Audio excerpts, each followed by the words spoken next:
জুবিনৰ কবিতা পুথি শব্দ অনুভূতিত এফাকি কবিতা আছে, শেষ বুলিলেইতো শেষ নহয়, আকৌ আৰম্ভ হয়, শেষ নহয়।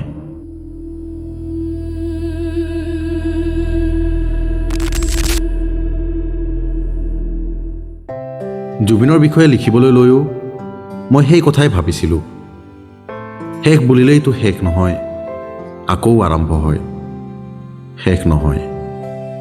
জুবিনৰ গানৰ প্ৰতি প্ৰাণতকৈও অধিক ভালপোৱাৰে, অদমনীয় সাহসেৰে, যৌৱনৰ শুদ্ধতাৰে অকলেই অন্ধকাৰ দিনবোৰৰ মাজেৰে, গুৱাহাটী আৰু মুম্বাইৰ অসহায় অনিশ্চিত দিনবোৰৰ মাজেৰে এই বৰ্তমানৰ ফালে আগুৱাই আহিল। বিপৰীত অৱস্থাৰ লগত হাঁহি মুখেৰে যুঁজ দিয়াটো তেওঁ সৰুতেই পঢ়া মাৰ্জানী কিনান ৰলিংছৰ ইয়াৰলিং নামৰ উপন্যাসখনৰ পৰাই শিকিছিল বোধ হয়। সেইখন কিতাপ তেওঁৰ বৰ প্ৰিয় আছিল। ইয়াৰলিঙৰ কথা তেওঁৰ মুখত বহুত শুনিছিলোঁ। জুবিনৰ কৈশোৰৰ গঠনমূলক সময়ছোৱাতো তেওঁ নিষ্ঠাৰে বহুত বাংলা আৰু ইংৰাজী কিতাপ পঢ়িছিল, কাৰণ তাত অৰ্থাৎ কৰিমগঞ্জত অসমীয়া কিতাপৰ অভাৱ আছিল। মেট্ৰিক পাছ কৰাৰ পাছত তেওঁ আৰু এখন কিতাপ পঢ়িছিল মনত ৰখাকৈ, চাৰ্লি চেপলিনৰ আত্মজীৱনী। চাৰ্লি চেপলিনৰ জীৱন কাহিনীৰ ওপৰত আমি আগতে এটা ভিডিঅ' বনাইছিলোঁ, অনুগ্ৰহ কৰি আমাৰ চেনেলত গৈ ভিডিঅ'টো নিশ্চয় চাব। তেওঁৰ মুখৰ পৰা শুনা মতে এই কিতাপখনেই তেওঁক আটাইতকৈ বেছি প্ৰভাৱিত কৰিছিল। ভাল কিতাপ পঢ়াটো জুবিনৰ আজীৱন অভ্যাস। খুব নাম কৰা গ্ৰন্থ পালে মোকো আনি দিয়ে। তেওঁ মোক ডেন ব্ৰাউনৰ দ্য ভিঞ্চি কোড আৰু অৰহান পামুকৰ স্ন' উপন্যাসখন আনি দিছিল। তুৰস্কৰ আভ্যন্তৰীণ জীৱন আৰু সমাজৰ ওপৰত লিখা নবেল বঁটা বিজয়ী পামুকৰ এইখন বৰ সুখপাঠ্য উপন্যাস। জুবিনৰ সংগীতময় জীৱনত প্ৰথমৰ পৰাই লক্ষ্য কৰিছিলোঁ তেওঁৰ নিৰহংকাৰী স্বভাৱ। তেওঁ নিজৰ সফলতা বা কীৰ্তিৰ বিষয়ে কেতিয়াও কথা নাপাতে। অসংখ্য সাফল্য গানৰ স্ৰষ্টা হৈও তেওঁ কোনোদিন কেতিয়াও কাকো সেই গানৰ বিষয়ে নুসুধে, গানৰ বিষয়ে কোনো মতামতো নিবিচাৰে। মই সাহিত্য জগতৰ লগত জড়িত, সেইকাৰণে ইয়াত এক অসহ্য ব্যৱহাৰ দেখিছোঁ। নতুন লিখক চামে আৰু কিছু বয়স্ক লিখকে এখন সাহিত্য মেলৰ ছবি কাগজত ওলালেই ফোন কৰি কয়, আমাৰ ফটো ওলাইছে, নামটোও দিছে, লগ পালেতো সেই বিশেষ কবিতা বা গল্পটোৰ বিষয়ে বকলা মেলে। জুবিনে ফিল্মফেয়াৰ এৱাৰ্ড আৰু স্বয়ং ৰাষ্ট্ৰপতিৰ পৰা পুৰস্কাৰ লৈ আহিও ইয়াত একোৱেই কোৱাহি নাই। মাথো সুধিলে কয়, প্ৰাইজটো লৈ আহিলোঁ, বছ সিমানেই। তেওঁৰ চিন্তাত কিবা আধ্যাত্মিক ভাৱ আছেনে নাই ক'ব নোৱাৰোঁ। সেই বিষয়ে কোনোদিন কথা পতাও নাই। মই বুজিছোঁ তেওঁ গীতাৰ কৰ্মত অধিকাৰ ফলত নহয়, এই নীতি কাই মনোবাক্যে অনুসৰণ কৰে। জুবিন কাপোৰ কানিৰ বিষয়তো উদাসীন, চখ কৰি পিন্ধে। পিছদিনাই সেই চখৰ কাপোৰ জোতা ক'ৰবাত কাৰোবাৰ ঘৰত এৰি থৈ আহে। সেই বিষয়ে কেতিয়াও তোক শব্দটি পৰা শুনা নাই। টকা পইচাৰ বিষয়ত জুবিন উদাসীন হয়, কিন্তু বেছিভাগ ক্ষেত্ৰতে বাধ্য হৈ সহকৰ্মী, বন্ধু বান্ধৱী, আত্মীয় অনেকেই ঋণ লৈ তেওঁক কেতিয়াও ঘূৰাই দিয়া নাই। ফলস্বৰূপে যথেষ্ট সংখ্যক মানুহ জুবিনৰ ওচৰত চিৰঋণী। তেওঁৰো তাগিদা দি ফুৰিবলৈ সময় নাই। জুবিনে বিহুৱে পূজাই সংগীত পৰিৱেশন কৰি কত উপাৰ্জন কৰে, কিন্তু জানিও কোনেও নকয় যে বহুলাংশে সংগীত অনুষ্ঠানৰ কৰ্মকৰ্তাসকলে পণৰ ধন আধাহে দিয়ে। দুই এক ব্যতিক্ৰমী অনুষ্ঠানৰ বাদে টকা নুঠিলে উঠাই আছোঁ, অহা দেওবাৰলৈ দি আহিমগৈ, এইবোৰ বচন মাতি ফুচুলাই পঠাই দিয়ে। তেওঁলোকে ভাবি নাচায় যে জুবিনৰ লগতে প্ৰায় 20জন মানুহ জীৱিকাৰ পৰা বঞ্চিত হয়। কিন্তু কোনো কোনো কৰ্মকৰ্তাক অনুষ্ঠানৰ পিছত ভোজ ভাত খাই মটৰ বাইক কিনাও দেখা গৈছে। এইবোৰ পোনে পোনে বেআইনী কাৰ্য। দান বৰঙণি দিয়া ৰাইজ সচেতন নহ'লে এই ধৰণৰ শোষণ চলি থাকিব।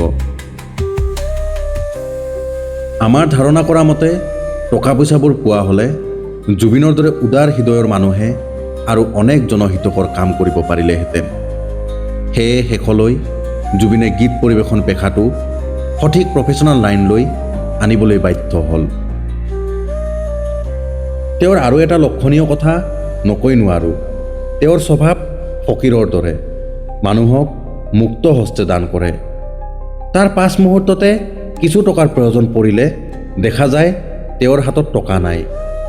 এই কথাটোৱে মোক প্ৰায়ে বিস্মিত কৰে। তেওঁ অতীত বা ভৱিষ্যতৰ কথা ভাবি মোৰ কামৰণি নলয়।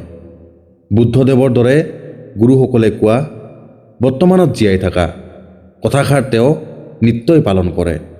কথাষাৰ সঁচা।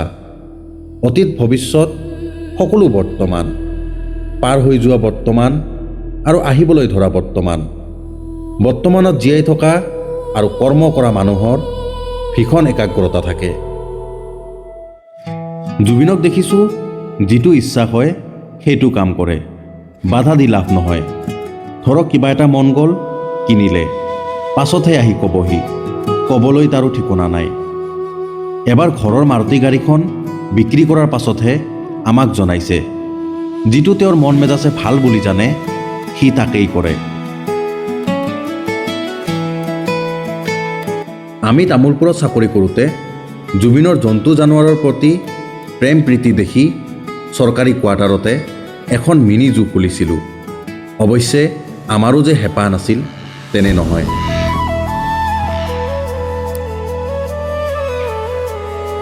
ভূটান পাহাৰ কাষতে হোৱাৰ হেতুকে বন্যপ্ৰাণীবোৰ তাত অলপ যত্ন কৰিলেই আহৰণ কৰিব পাৰি। বিজিনীৰো একেই কথা। বিজিনীত আমাৰ ঘৰত এজনে হৰিণা পোৱালি এটা দিলেহি। অসংখ্য চেষ্টা আৰু মৰম কৰা সত্ত্বেও পোৱালিটো জীয়াই ৰাখিব নোৱাৰিলোঁ। হয়তো হৰিণা পোহাৰ উপযুক্ত প্ৰশিক্ষণ নথকাৰ বাবেই তেনে হ'ল। তাতে আমাৰ অফিচৰ আন এজনে এটা ময়ূৰৰ পোৱালি দিলেহি। যত্নেৰে তাক তুলি তালি ডাঙৰ কৰিলোঁ। পূৰ্ণবয়স্ক ময়ূৰৰ শৰীৰটো অতিকায় হোৱাৰ বাবে লৈ ফুৰিবলৈ বৰ অসুবিধা। সেয়ে তামোলপুৰলৈ বদলি হৈ আহোঁতে ময়ূৰটো বিজিনীৰ শিৱ মন্দিৰত গতাই থৈ আহিলোঁ। মন্দিৰ কৰ্তৃপক্ষই তাক যতন কৰি পোহপাল দিলে। তামোলপুৰত নিজৰ বাসভৱনতে জুবিনে এটা মিনি জু খুলিলে। তাতো হৰিণা, তিতৰ, এটা বাঘ পোৱালি, হাইঠা, বনৰীয়া চৰাই, দুটা ভুটীয়া কুকুৰ পুহিছিলোঁ।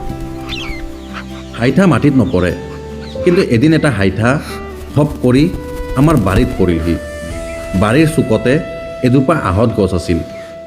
গুটি ধৰাৰ দিনত তাত হাজাৰ হাজাৰ হাইঠা, ভাটৌ আৰু নাম নজনা চৰায়ে দিনটো কোৰহাল কৰি গুটি খাই আনন্দ কৰি থাকে। তাতে কোনোবা দুষ্ট ল'ৰাই কেটেপাৰ গুটিৰে সেই হাইঠাটো আঘাত কৰিলে। শুশ্ৰূষাৰে তাক আমি সুস্থ কৰিলোঁ।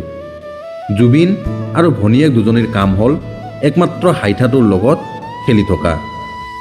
সি ভাটৌ বা মইনা চৰাইৰ দৰে ঘৰচীয়া হৈ পৰিল। বহু দৰ্শক অহা হ'ল আমাৰ ঘৰলৈ।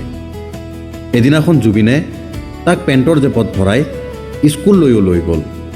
স্কুলত এটা হুলস্থুলীয়া পৰিৱেশৰ সৃষ্টি হ'ল। তেওঁ সকলো লগ বন্ধুক চৰাইটো দেখুৱালে।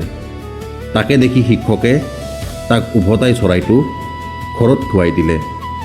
তেতিয়াহে ৰক্ষা। তেওঁ বাঘৰ পোৱালিটোৰ লগতো খেলি খুব ভাল পাইছিল আৰু শৈশৱৰ পৰাই জুবিনৰ এই জীৱ জন্তুবোৰৰ প্ৰতি বহুত মৰম আছিল।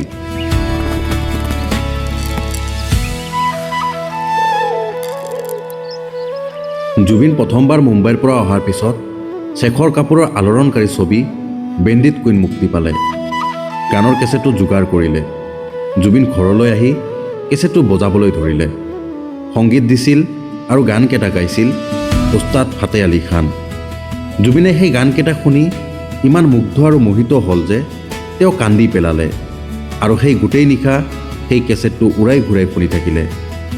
বাৰে বাৰে কোৱা সত্ত্বেও শুবলৈ নগ'ল। সেয়ে প্ৰথম মই জুবিনক কান্দা দেখিলোঁ। সেই নিশা বোধহয় তেওঁ খান চাহাবৰ গায়ক শৈলী আয়ত্ব কৰিবলৈ উপৰ্যুপৰি গানকেইটা শুনিলে। তেওঁৰ কষ্ট ফলৱতীও হ'ল। তাৰপিছত তেওঁৰ কণ্ঠত সুৰৰ উচ্চ নিম্ন গ্ৰামৰ ভাঁজবোৰ সলনি হ'বলৈ ধৰিলে। হিন্দী চিনেমাত ইয়া আলীকে ধৰি কেইবাটাও ৰাগ প্ৰধান চুফী গীত সফলতাৰে পৰিৱেশন কৰিলে। মোৰ বোধেৰে সেই বেণ্ডিট কুইনৰ গান শুনা নিশাই জুবিনে ফাতে আলী খান চাহাবক মনে মনে গুৰুৰ আসনত অভিষেক কৰিলে। সেয়ে খান চাহাবেই জুবিনৰ উচ্চাংগ সংগীতৰ গুৰু। ঘটনাটো একলব্যই দ্ৰোণাচাৰ্যক গুৰু মানি লোৱাৰ দৰে। সিদিনা তেওঁৰ আকাংক্ষা, যৌৱনৰ শুদ্ধতা আৰু গানৰ সত্যতা তেওঁৰ আত্মাত একাকাৰ হৈ গৈছিল।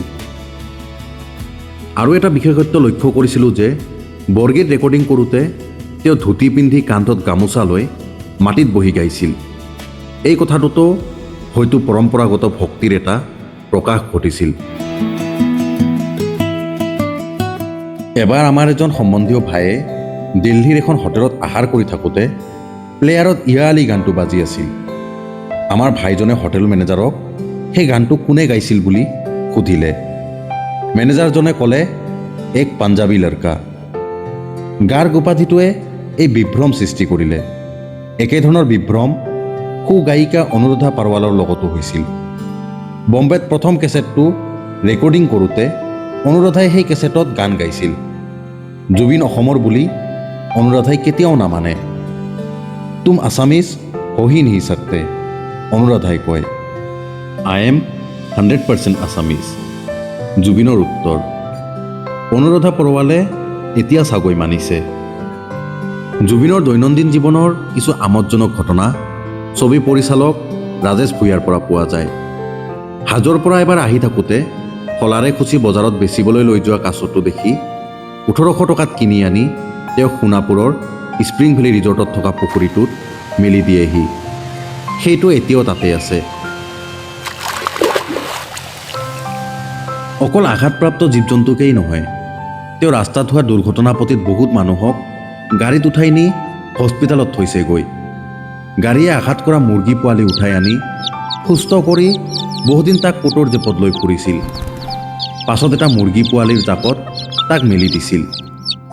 এই মৰমৰ বিপৰীতে তেওঁৰ খঙৰ ভমকটো বৰ তেজাল।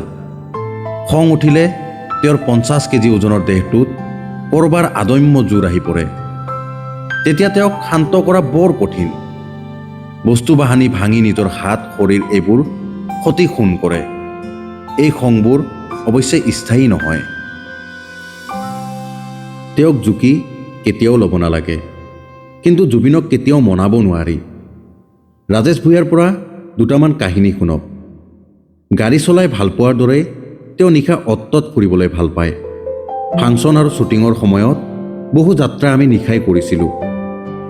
পাকিজা নামৰ হিন্দী গীতৰ এলবামটিৰ শ্বুটিঙৰ সময়ত বহু যাত্ৰা আমি নিশাই কৰিছিলোঁ। বিপদতো পৰিছিলোঁ। আমি ভয় খাইছিলোঁ, কিন্তু জুবিনে কেতিয়াও ভয় খোৱা নাছিল, বৰঞ্চ ৰংহে পাইছিল। নিমাতী ঘাট হৈ আমি মাজুলীলৈ যাত্ৰা কৰিছিলোঁ। জানুৱাৰী মাহৰ ঠাণ্ডা দিন। নদীৰ ওপৰত কুঁৱলীৰ বাহিৰে একো দেখা নাছিলোঁ। দিশহাৰা হৈ আমাৰ নাও গৈ লাগিছিল কোনো এক অচিন ঠাইত। সহায় বিচাৰি আমি সকলোৱে ফোন কৰিছিলোঁ বিভিন্ন ঠাইলৈ, কিন্তু জুবিনে ভয় খোৱা নাছিল। তেওঁ কৈছিল, আজি গোটেই নিশা আমি ইয়াতেই থাকিম, ব্ৰহ্মপুত্ৰৰ বুকুত, মানে দেউতাৰ বুকুত। স্বফূৰ্তিয়ে তেওঁ ব্ৰহ্মপুত্ৰত জঁপিয়াই দিছিল। তেতিয়া দুপৰ নিশা। ভাগ্য ভাল, পানী প্ৰায় একাঠুমানহে আছিল। বালিত আমাৰ নাওখন লাগি ধৰিছিল। এনেকুৱা ধৰণৰ ফূৰ্তি কৰি তেওঁ ভাল পায় পানীত সাঁতুৰি। এদিন কেৰেলাৰ এলপে হ্ৰদত সৰু জাহাজ এখন লৈ আমি পানীৰ মাজে মাজে ফুৰিবলৈ গৈছিলোঁ। হঠাতে তেওঁ মাছ পানীত জঁপিয়াই দি ৰছীত ধৰি বহু সময় সাঁতুৰিছিল।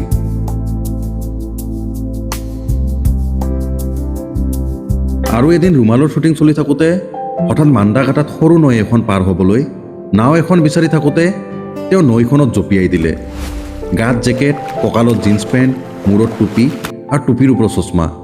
তেনেকৈয়ে তেওঁ নৈখন সাঁতুৰি পাৰ হৈ গুচি গ'ল।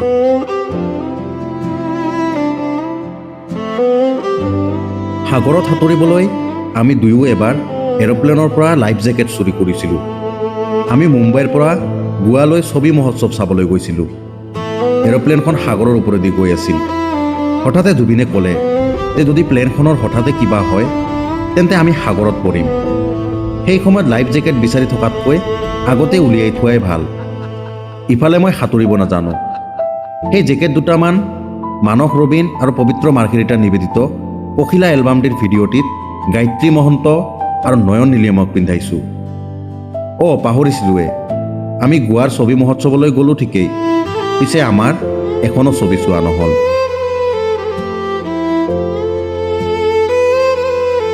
অতি সোনকালে আপোনালোকলৈ পৰৱৰ্তী খণ্ড আগবঢ়াম। যদিহে আগৰ খণ্ডকেইটা চোৱা নাই তেনেহ'লে চাই ল'ব আৰু পৰৱৰ্তী খণ্ড পাবলৈ চেনেলটো ছাবস্ক্ৰাইব কৰি ৰাখিব। আগৰ খণ্ডকেইটাত আপোনালোকে যথেষ্ট মৰম চেনেহ দিয়াৰ বাবে সকলোকে ধন্যবাদ জ্ঞাপন কৰিছোঁ।